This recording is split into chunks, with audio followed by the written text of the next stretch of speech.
Buenos días, buenas tardes, buenas noches. Quinta clase de inmunoserología y en este caso, en lugar de ver bacterias como veníamos viendo, vamos a ver un parásito, el Trypanosoma cruzi, que es el agente etiológico de la enfermedad de Chagas. La enfermedad de Chagas es una patología que está sumamente extendida en nuestro continente, se transmite a través del vector principalmente, que es la vinchuca, y es una enfermedad que está relacionada con las áreas rurales, con la pobreza, y por lo tanto es una enfermedad que está bastante desatendida. Es una de las que podemos denominar enfermedades olvidadas. ¿Por qué esto? Porque, bueno, en nuestro continente el destinar fondos para erradicar esta patología implica decisiones políticas que muchas veces no se tienen. Entonces, esta patología está ampliamente diseminada en nuestro continente. El vector, como les digo, habita en casas de adobe, habita en casas pobres, en regiones rurales, no urbanas, no ricas, y entonces muchas veces la decisión de destinar fondos para erradicarlo políticamente no se toma.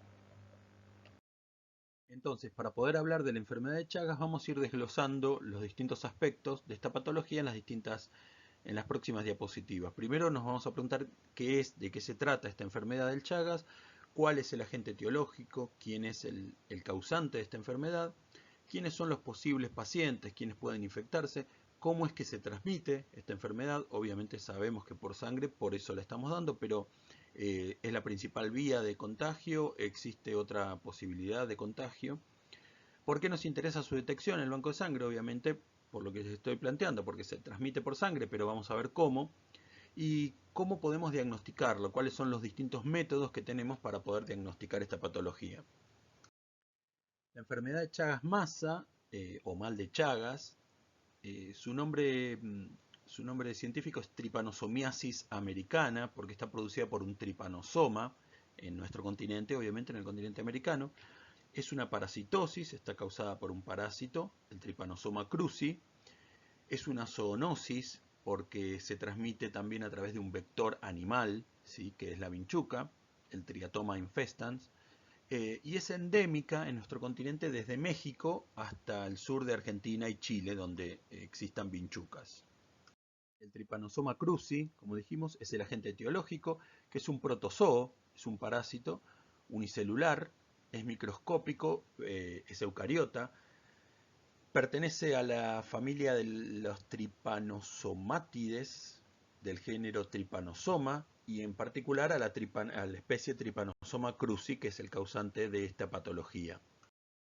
Este agente etiológico, el Trypanosoma cruzi, tiene la capacidad de cambiar de forma.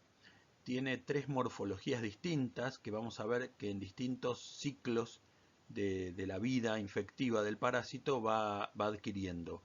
Tiene forma de epimastigote, tiene forma de tripomastigote y tiene forma de amastigote. La forma de amastigote ocurre en el ser humano, la forma de epimastigote ocurre dentro del vector de la vinchuca y la forma de tripomastigote es la forma infectiva por la cual la vinchuca infecta al ser humano y a su vez adquiere estos parásitos chupando sangre de un ser humano infectado. ¿Quiénes son entonces vulnerables a la infección? Bueno, como hemos visto, los vertebrados pueden ser mamíferos en general, obviamente incluimos al hombre, y dentro de los vertebrados el parásito se multiplica en las células de estos seres vivos, pero a su vez utiliza un vector. Ese vector, en este caso es la vinchuca, donde también el parásito se puede multiplicar dentro de su tubo digestivo.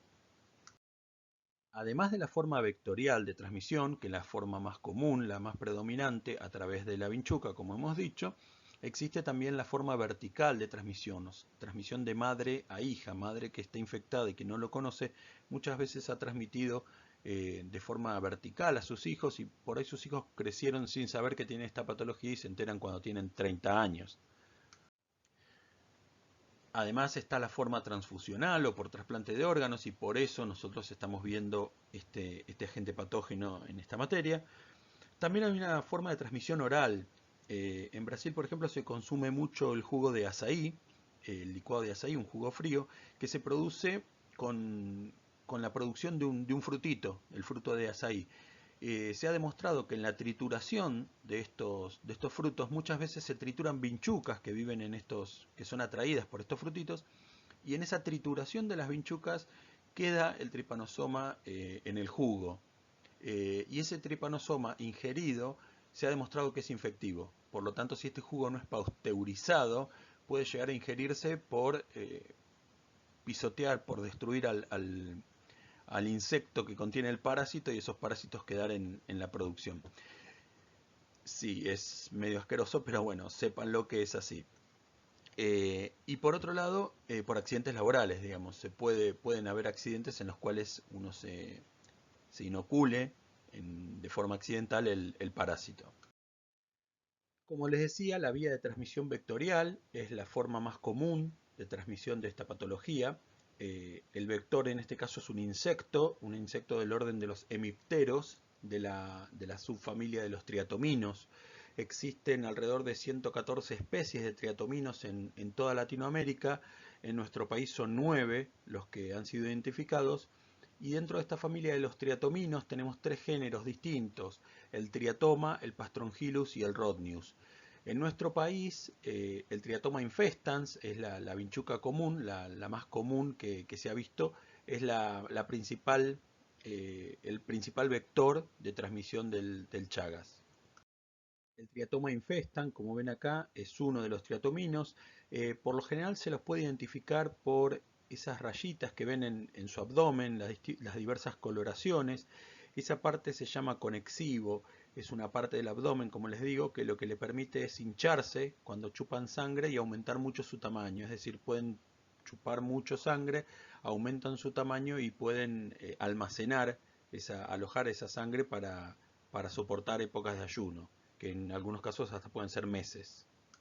El ciclo de vida del parásito es un ciclo circular. Si la transmisión es vectorial, empieza como epimastigote en el estómago de la vinchuca. Cuando la vinchuca pica, defeca y ahí deja los tripomastigotes metacíclicos en las heces, en la caca de la vinchuca, que penetran por las lesiones de la piel y dentro del organismo como tripomastigote se dirigen a las células infectadas. Una vez en las células, que van a infectar. Una vez en las células ya infectadas se transforman en amastigote.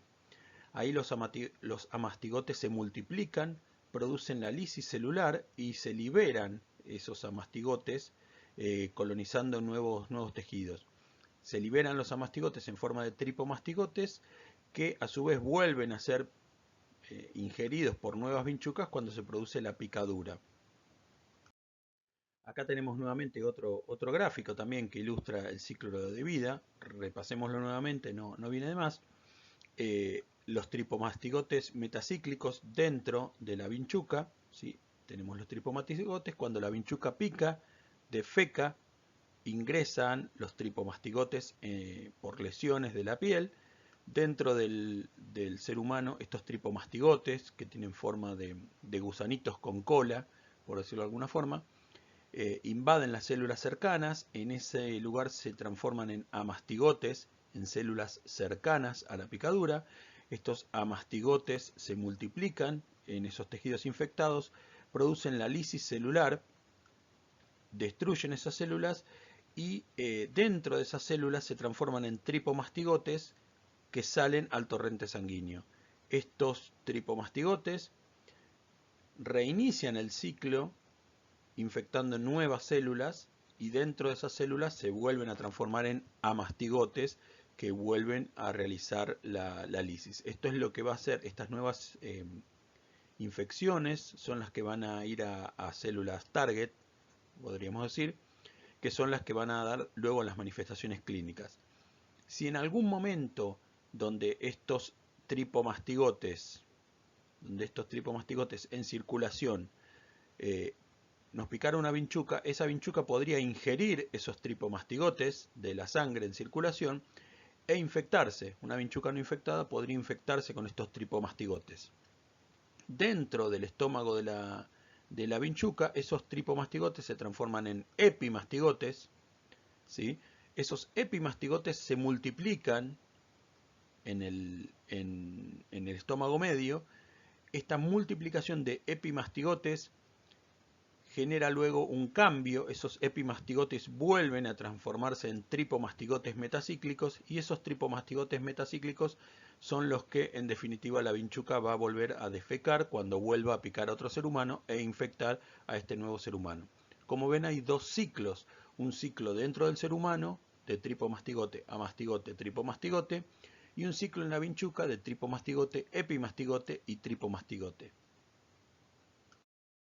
Las prevalencias del Chagas entonces en Argentina van a estar muy ligadas a la distribución geográfica del Triatoma infestans más que nada, pero en general a la de todos los triatominos.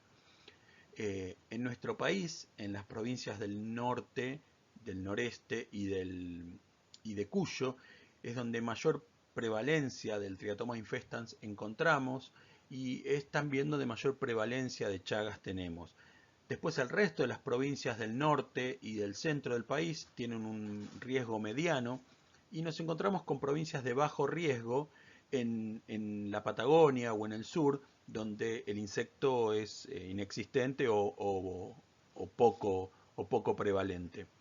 En estos lugares solamente vamos a tener riesgo de transmisión congénita, es decir, riesgo de transmisión de madre a hijo. Por lo general, muchas zonas de la Patagonia tienen trabajadores migrantes, trabajadores que vienen de la zona norte del país, que llevan consigo la infección y por lo tanto esa infección se transmite de madre a hijo, pero no por forma vectorial, porque no existe el vector, sino que se transmite por forma vertical, porque la madre adquirió esa patología en las provincias donde sí existe el vector.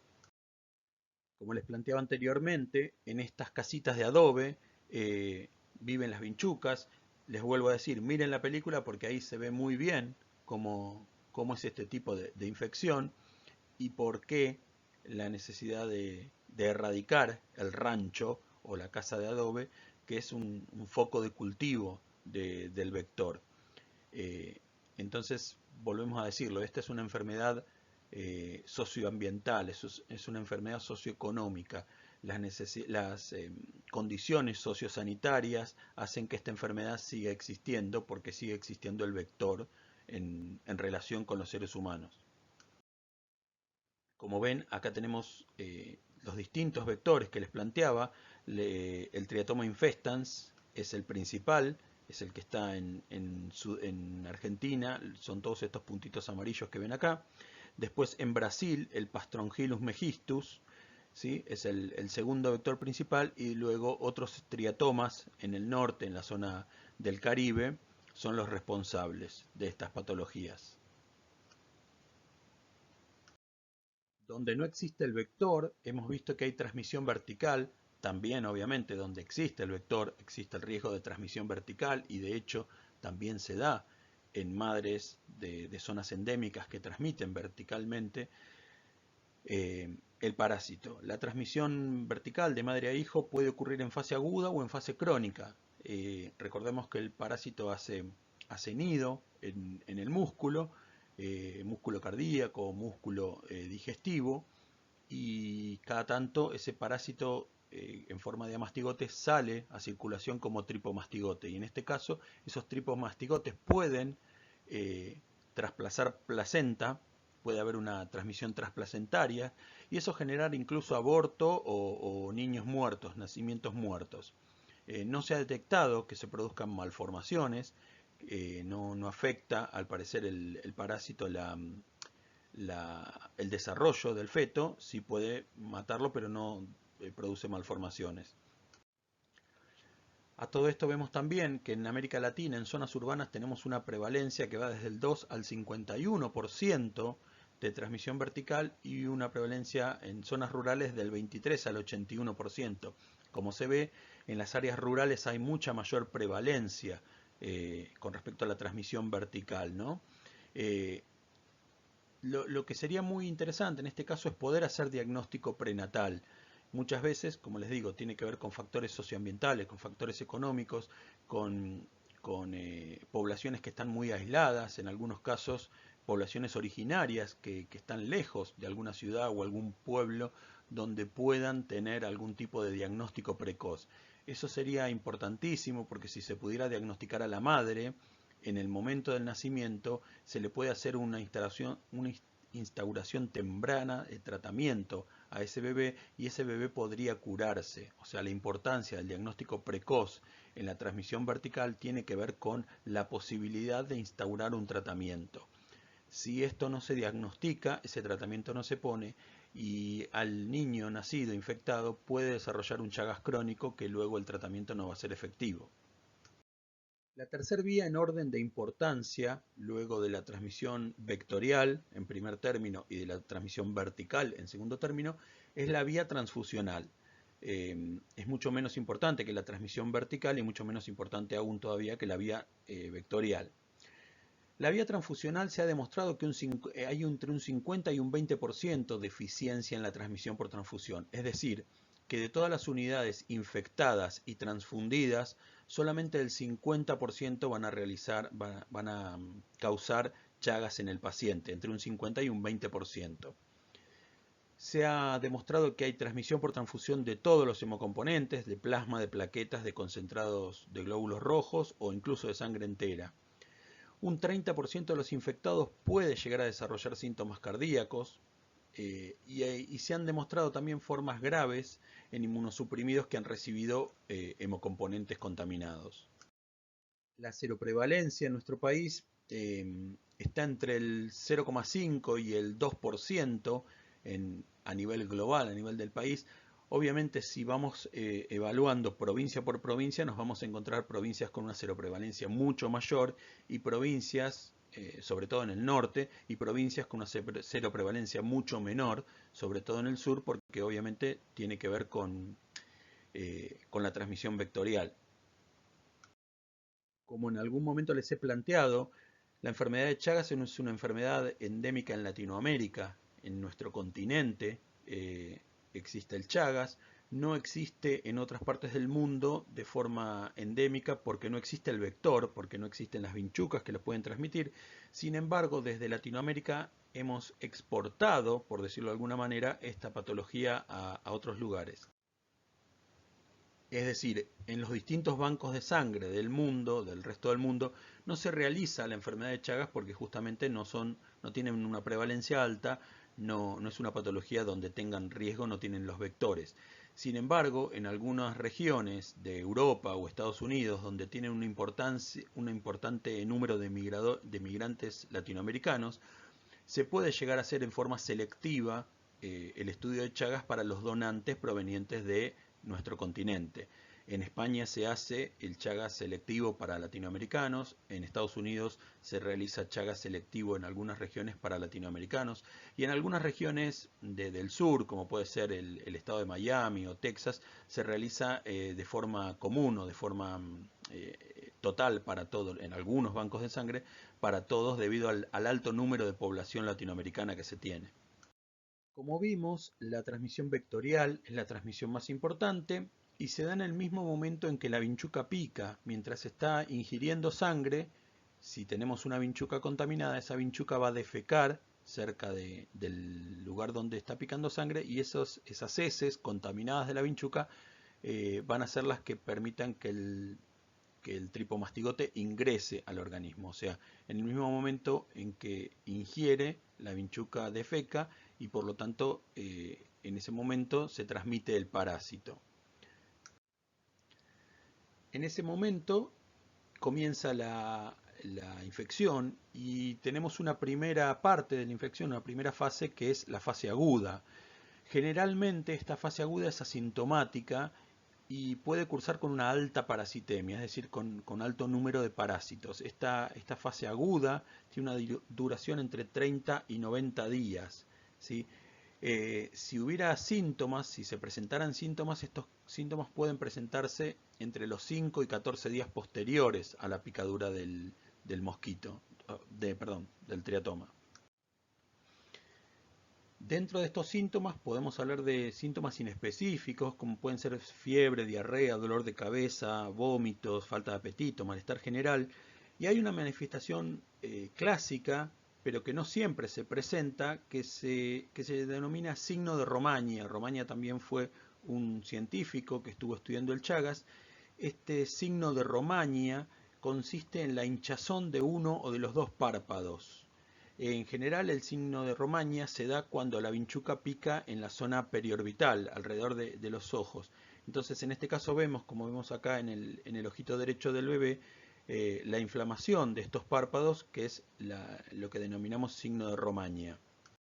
Luego de la fase aguda, que como vemos es sintomática o asintomática, un 30% de los infectados puede evolucionar hacia una fase crónica. Esa fase crónica se puede desarrollar luego de 20-25 años. Hay entre un 60 y un 70% de los infectados que desarrollan una patología crónica sin síntomas, sin signos, sin ninguna manifestación clínica aparente. Estos pacientes crónicos y asintomáticos son los que, desde el punto de vista del banco de sangre, tenemos que tener cuidado. Como les decía, es gente aparentemente sana que con la mejor buena voluntad viene a donar, se acerca al banco de sangre a donar y no saben que están infectados porque nunca manifestaron ningún síntoma.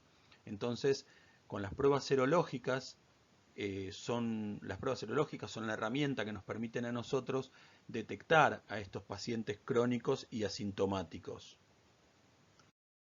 En el caso de la transmisión vertical, cuando los chiquitos nacen infectados por una transmisión congénita, muchas veces puede darse que no tengan ningún síntoma en el nacimiento. Puede haber bajo peso, puede haber prematurez, puede haber algún tipo de inflamación en vaso y en hígado al nacer, pero son criterios muy, muy borrosos que pueden pasar desapercibidos. Y por lo general esos chiquitos van a desarrollar un Chagas, no van a presentar síntomas hasta que desarrollen en la etapa crónica alguna de estas patologías. La miocardiopatía chagásica, el Chagas cardíaco, por decirlo de alguna manera, cursa con arritmia, hay insuficiencia cardíaca, se puede dar tromboembolismo apical en la punta del corazón, eso puede generar muerte súbita. Hay miocardiopatía dilatada, es decir, el corazón se termina ampliando.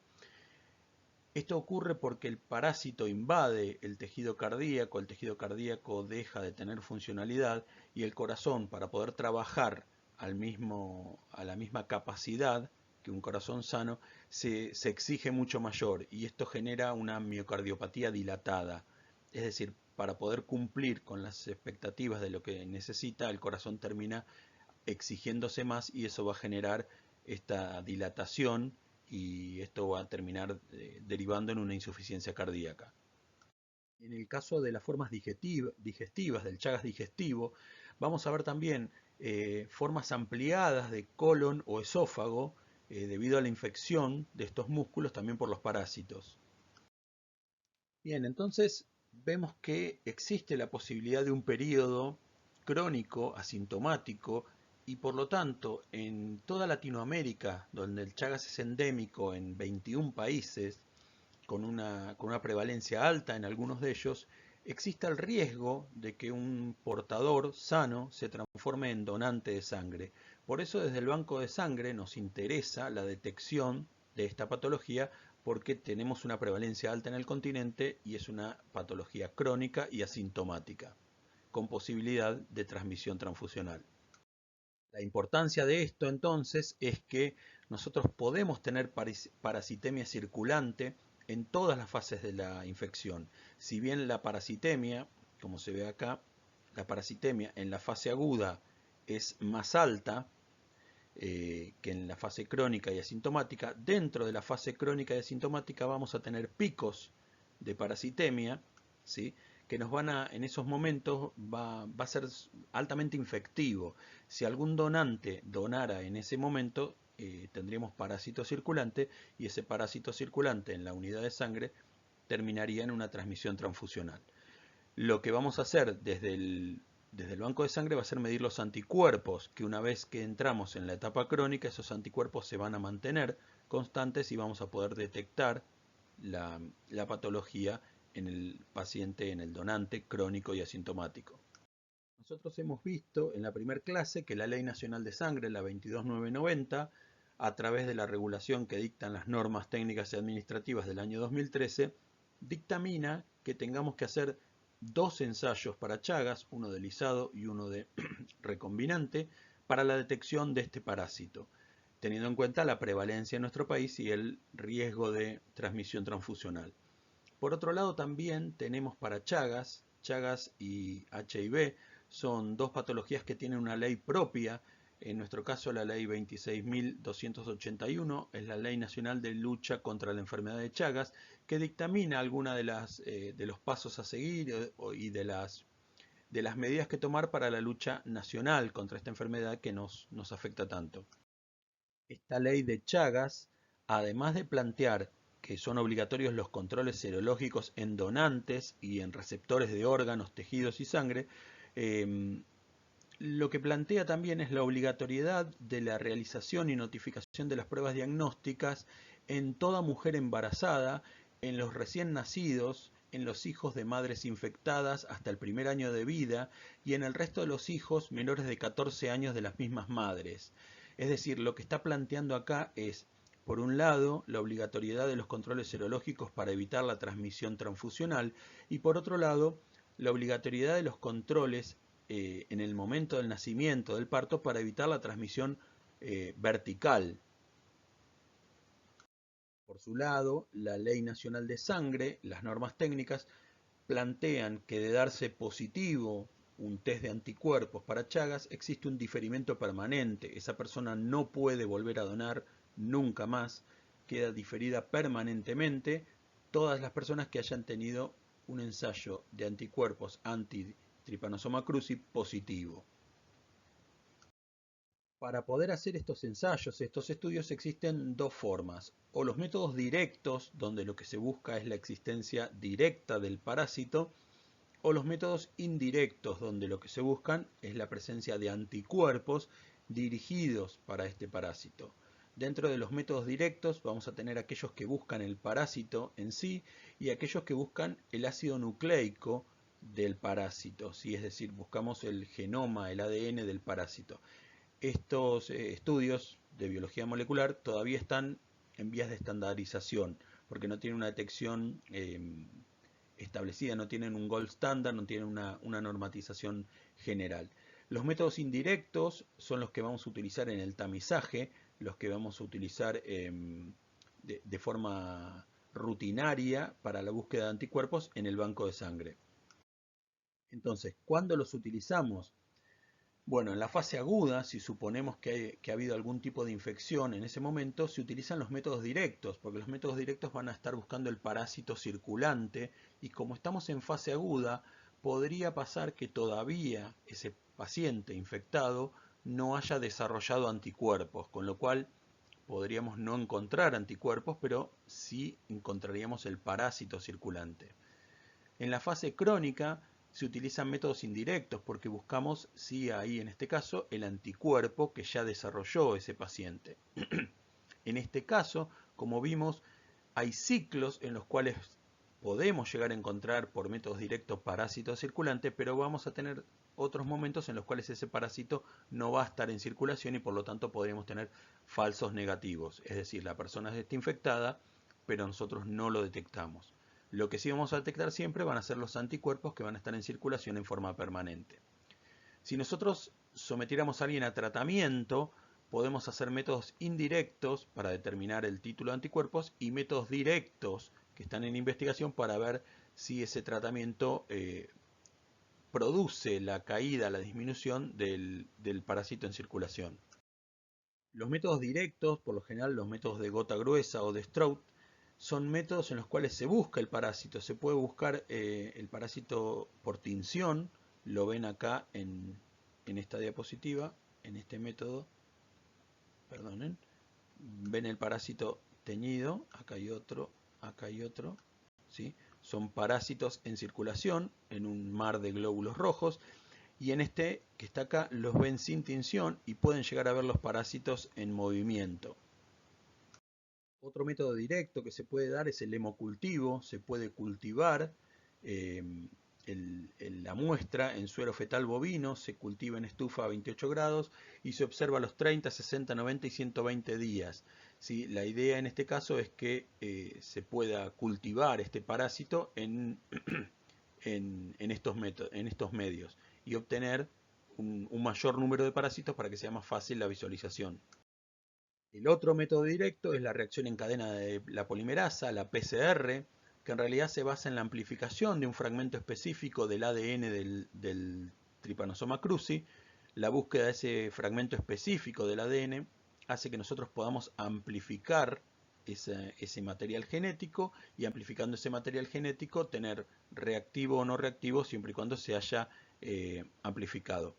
Para este método, para la reacción en cadena de la polimerasa, no hay técnicas comerciales, no hay paneles de control, no está estandarizado. Por ahora está en experimentación, ¿sí? Solamente se realiza a modo de investigación. Todos estos métodos que vimos, los métodos directos, buscan en sí el parásito en circulación, lo volvemos a decir, pero no son métodos prácticos a la hora de la detección, no son métodos sensibles para detectar la patología crónica. Puede haber momentos en los cuales este parásito en circulación no esté, y además son métodos individuales, laboriosos. Los métodos que se van a utilizar para el tamizaje son los métodos indirectos, que por un lado garantizan la detección de anticuerpos en todo el periodo crónico y asintomático, y por otro lado son métodos que se pueden estandarizar, son métodos que se pueden automatizar, son métodos que se pueden realizar en gran número de muestras. Por lo tanto, son los métodos indicados para el banco de sangre. Todos estos métodos indirectos se fundamentan en la reacción antígeno-anticuerpo y se fundamentan en la detección de anticuerpos anti-Trypanosoma cruzi. Los métodos más utilizados en el banco de sangre son los enzimo-inmunoensayos, los ELISA, y la hemaglutinación indirecta. También se puede dar inmunofluorescencia indirecta, no se utiliza tanto en el banco de sangre porque para esto necesitamos tener un microscopio de fluorescencia. Sí se puede utilizar en el diagnóstico como una tercera determinación para evaluar algún tipo de discrepancia entre una ELISA y una HAI, y una hemaglutinación indirecta. Los ELISAs entonces que se utilizan para la detección de Chagas son dos. Por ley necesitamos utilizar dos ELISAs distintos. Un ELISA con antígeno lisado y un ELISA con antígeno recombinante. El ELISA con antígeno lisado va a utilizar las proteínas obtenidas de la lisis, de la destrucción de los parásitos. Es decir, cultivamos parásitos, lisamos esos parásitos, y ese lisado de parásitos, esa sopa de parásito aplastada, la pegamos en la platina, y entonces el antígeno que va a estar unido a la fase sólida van a ser esas proteínas del parásito lisado. Los ELISA de antígeno recombinante, lo que se va a hacer producción recombinante de antígeno, es decir, se producen algunos antígenos específicos, algunas proteínas específicas del parásito que se ha comprobado que resultan antigénicas, y esos antígenos recombinantes son los que se van a unir a la fase sólida. Pero ya sea uno o el otro, los dos ELISAs lo que van a tener pegado en la fase sólida son antígenos, y lo que van a buscar van a ser anticuerpos que los vamos a revelar con un conjugado anti-gamaglobulina humana. Para la hemaglutinación indirecta lo que vamos a utilizar son glóbulos rojos de carnero a los cuales se le adhieren químicamente los mismos antígenos del lisado citoplasmático que utilizamos para hacer el ELISA de antígeno lisado. Es decir, cultivamos nuevamente parásitos, lisamos esos parásitos, y ese lisado de parásito se adhiere a los glóbulos de carnero, que ahora van a ser glóbulos de carnero sensibilizados. Entonces, para esta técnica vamos a enfrentar esos glóbulos de carnero sensibilizados, los vamos a enfrentar con el suero del paciente. Si el suero del paciente tiene anticuerpos, va a reaccionar contra los antígenos del Chagas pegados en el glóbulo de carnero, y esa unión antígeno-anticuerpo va a ser visualizada por una aglutinación. En este caso hablamos de una hemoaglutinación porque se utiliza como fase sólida glóbulos rojos, y es una hemaglutinación indirecta porque lo que estamos buscando son anticuerpos. Para la inmunofluorescencia indirecta lo que vamos a utilizar justamente es parásitos unidos a una fase sólida, y esos parásitos los vamos a enfrentar con el suero del paciente, que va a reaccionar contra los antígenos de este parásito, si es que hubiera anticuerpos, y esos anticuerpos los vamos a revelar con un conjugado antigamaglobulina humana, unido a un compuesto fluorescente. Esto lo vamos a observar en un microscopio de inmunofluorescencia. Para eso necesitamos un observador experimentado, porque muchas veces queda un color de fondo, una fluorescencia de fondo que podría llegar a dar una especie de positivo cuando no lo es. Necesitamos un observador que comprenda y entienda cómo se ve una inmunofluorescencia positiva. En este caso lo mismo, es una inmunofluorescencia indirecta porque lo que estamos buscando son los anticuerpos que reaccionan contra el antígeno. Además de las normas de medicina transfusional que nos determinan la realización del par serológico, existen otras normas de la Organización Mundial de la Salud que determinan también algunas el par serológico, otras la utilización de un método de alta sensibilidad. En Brasil también se utilizó hasta el año 2002 tamizaje y diagnóstico por par serológico. Desde el 2003 se utiliza el tamizaje por un ELISA y el diagnóstico por par serológico. Los ELISA han ido mejorando la sensibilidad, algunos alcanzan hoy en día el 99% y por lo tanto algunos países están empezando a optar por la utilización de un solo test. En Argentina seguimos utilizando el par serológico. ¿Cuál es el fundamento que utiliza la norma para obligar a la realización del par serológico? Lo que plantea la norma es que los antígenos son de composición muy variable y ninguno alcanza por sí solo el 100% de efectividad diagnóstica. Con dos reacciones serológicas se puede alcanzar un rango de sensibilidad de entre el 98 y 99,5%, que sería un rango de sensibilidad aceptable para el banco de sangre. Por lo tanto, la normativa nos plantea la utilización de dos métodos en paralelo, ya sea una inmunoaglutinación indirecta con un ELISA recombinante, una inmunofluorescencia con un ELISA recombinante o una HAI con IFI. Por lo general lo que se utiliza es o dos ELISAs, recombinante y antígeno ELISado, o un ELISA recombinante con una hemaglutinación indirecta que también utiliza antígenos de ELISado de parásito. El problema que va a surgir con la utilización del par serológico es que, por un lado, ampliamos la sensibilidad, pero por otro lado nos vamos a encontrar con resultados indeterminados. ¿Qué hacemos cuando un paciente o un donante tiene un resultado positivo y un resultado negativo? Un ELISA le da positivo y un ELISA le da negativo. Esos resultados van a ser indeterminados y la forma en la que nos vamos a mover va a ser diferente si esa persona es un paciente a si esa persona es un donante. Si nosotros estamos realizando el par serológico para diagnóstico de un paciente, vamos a necesitar, para tener un criterio de positividad, dos muestras serológicas positivas por diferentes metodologías. Es decir, si tenemos una discrepancia y una prueba nos da serológicamente positiva y otra prueba nos da negativa, entonces vamos a realizar una tercera prueba para descartar, para ver cuál de las dos nos dio un resultado discordante. Es decir, para un paciente yo solamente lo voy a tomar como positivo cuando tenga dos pruebas serológicas positivas, diferentes, por diferentes metodologías. En cambio, para un donante, en un tamizaje, nosotros vamos a realizar dos técnicas serológicas diferentes, de antígenos diferentes, una de lisado y una de recombinante, y solamente un resultado reactivo es suficiente para diferir al donante y descartar la unidad.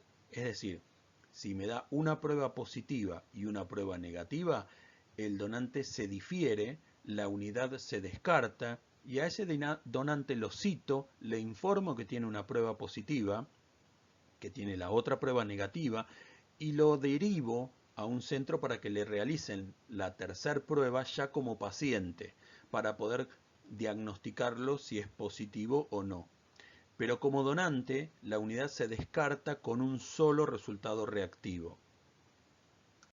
Para finalizar vamos a hablar del tratamiento. El tratamiento para Chagas es un tratamiento con el fármaco benznidazol o con nifurtimox. Son antiparasitarios que en realidad actúan sobre los tripomastigotes y amastigotes evitando que se multipliquen. Son drogas teratogénicas con muchísimos efectos adversos. Eh, la idea de este tratamiento va a estar dirigido a pacientes en fase aguda, ¿sí? A todas las personas en fase aguda que se sospecha que hayan contraído esta patología hace poco, pacientes menores de 15 años con la idea de que no evolucionen a un Chagas crónico, pacientes con transmisión vertical, pacientes con reactivaciones parasitológicas, en este caso para disminuir la carga parasitaria, y también en pacientes que tengan algún tipo de patología inmunosupresora, como puede ser el HIV, pacientes que hayan sido trasplantados, pacientes que estén inmunocomprometidos, donde el parásito podría encontrar alguna vía de infección mucho mayor, mucho más grave. Entonces, en este caso es donde se utiliza el tratamiento. No va a ser un tratamiento, no se va a utilizar de forma común para todas las personas que tengan Chagas, porque en pacientes crónicos y asintomáticos no tiene demasiado éxito y las complicaciones que pueden tener son mayores que los beneficios que podrían llegar a dar. Hasta acá entonces la clase de Chagas del día de hoy. Les voy a enviar también un apunte con lo que hemos hablado en clase, y cualquier duda que vuelvan a tener me pueden escribir por mail. Nos vemos la próxima, saludos.